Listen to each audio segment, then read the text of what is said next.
So before the video starts, I just want to say please join my Discord server in the description down below.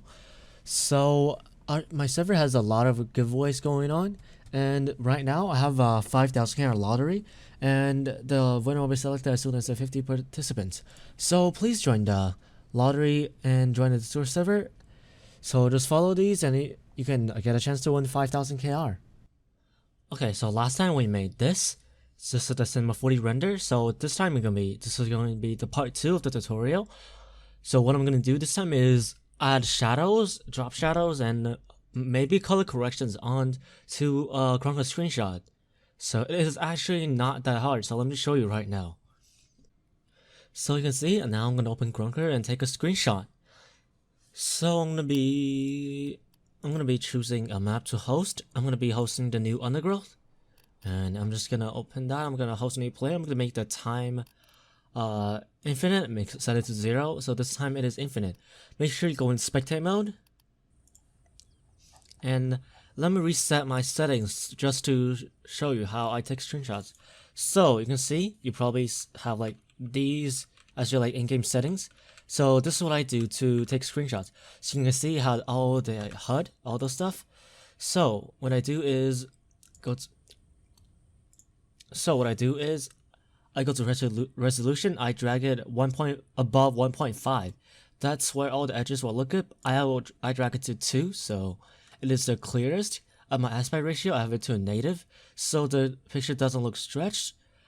And I have all these shadows, all these settings on, so the screenshot looks the best. And then have my UI off, so you can see it doesn't have the spectate thing and everything like that. And now I'm gonna go in, scroll down, I'm gonna find saturation.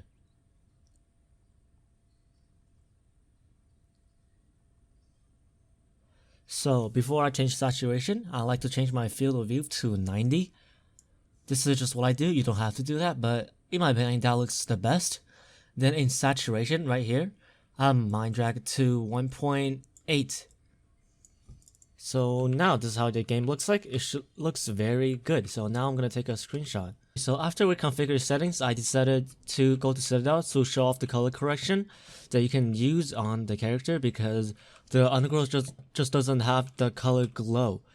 So you want to find a place to position your camera at. So on the render we made, this is almost literally head on. So make sure you don't take a screenshot like this, or that'll just look weird. And make sure not to take a screenshot looking up. So you want to make it look flat. And I think this is where I'm gonna make the character stand on. So see, this is the character. I think I'm gonna make him stand right here. So now I'm gonna take a screenshot. So Windows and print screen. So now I'm just gonna open my screenshot, have this right here. I'm gonna close Krunker now since we don't need that. I'm just gonna select all. I'm gonna copy this over and paste it onto here. I have it pasted on here. And alright. So you can do the same thing in Photoshop. You don't have to. I mean, you can do the same thing in Paint.net. You don't have to have Photoshop. Okay, so in this picture, I'm gonna make the character a bit smaller. So I'm gonna make him stand there, so it doesn't look all stretched. I mean, way too big. I just compared to the barrel. The player is a tiny bit taller than the barrel, so he should be around this tall. Alright, so to add shadows to this, so I'm gonna go in blending options, right click on the layer, blending options. So I'm gonna click drop shadow, so I'm gonna click on that. So I have the drop shadow here. You can see you can change the distance, everything. So I'm just gonna make it size 0, the spread to like, that doesn't really matter since we can like just move it. I'm gonna have the distance to 0. That's what I have it on for now. Okay, so I'm gonna click OK. I want to right click on the effects on that logo. Right click on that. I'm gonna click create layer. I'm gonna click OK. And now you can see I'm gonna go and move tool. You can see the shadow, drop shadow is a separate layer. So I want to select the drop shadow layer. Do Control T, and then now right click on it. I can make it distort. So I can now move the shadow. I can make it like like that. That's how I want it. I'm also gonna rotate it. So right click, rotate.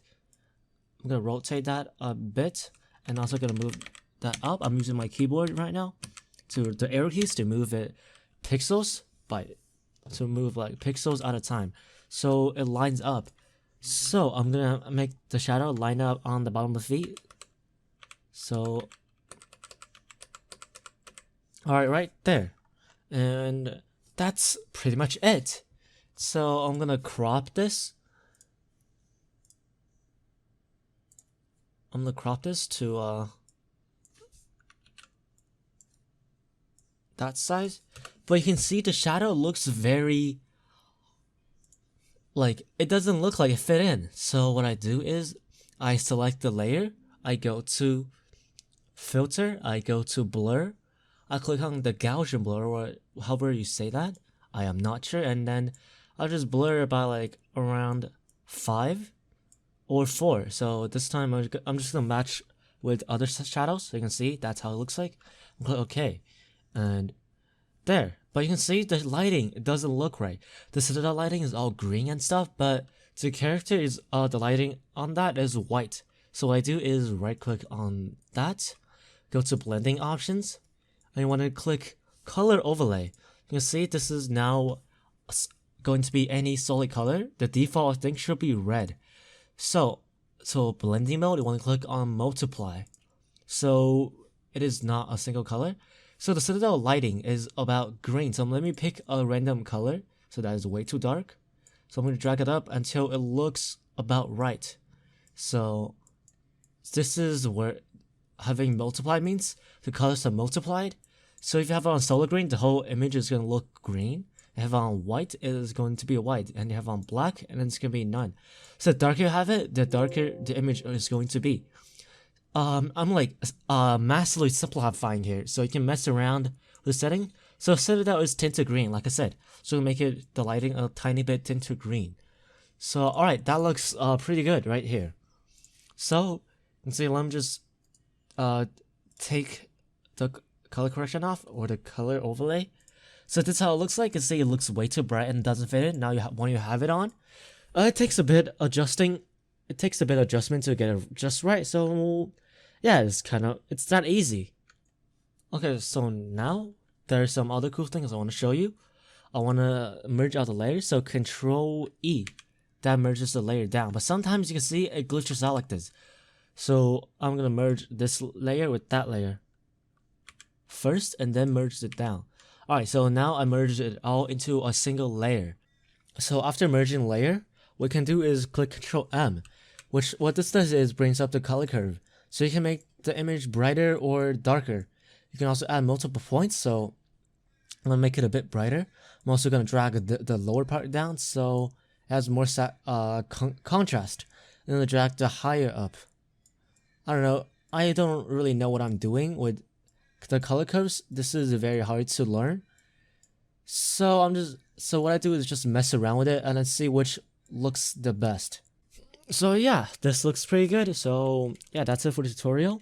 Nothing really special, just how I do it. There are probably better ways to do it, but it's just how I do it. And I think it's the simplest way. If there's an easier way, just leave it down in the comments. Or if I said anything wrong, just correct me in the comments. I am not a Photoshop pro. I barely use Photoshop. I only use it to make thumbnails. And remember to subscribe. And I'll see you next time.